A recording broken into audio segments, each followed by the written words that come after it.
We're here at the National Museum of Australia, one of the nominees for the Seven Wonders of Australia and one of the country's foremost cultural attractions. Renowned for its extensive collection of Aboriginal and archaeological artefacts, it's well worth a visit both for educational and general tourism purposes. I'm here with Dr. Matthew Trinker, Director of the National Museum of Australia. Can you please give us some background on why this is such a special place? I think it's amazing because it's a great building. Just look at the building, an iconic piece of architecture in its own right. Great collections, amazing collections that detail the story of Australian life and experience of this continent, and great people that bring the story of Australia alive. So what are some of the key exhibits people most look forward to seeing when they come to the museum?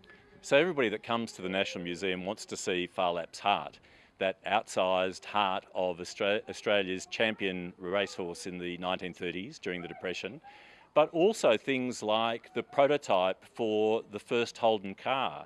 So the prototype was shipped from America and came to Australia under a cloak of secrecy in 1946, and really the Australian car industry was developed from that car forward.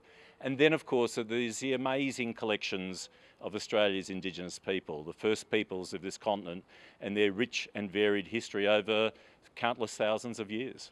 And obviously it's been nominated as one of the Seven Wonders of Australia. Why do you feel such an attraction is worthy of that title?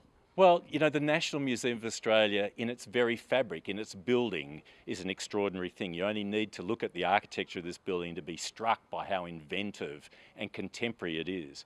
But then it's the place where the Australian story comes alive, where the diverse experiences of Australians are really brought to life by the amazing collections and, I'd say, the amazing people of the National Museum. Definitely.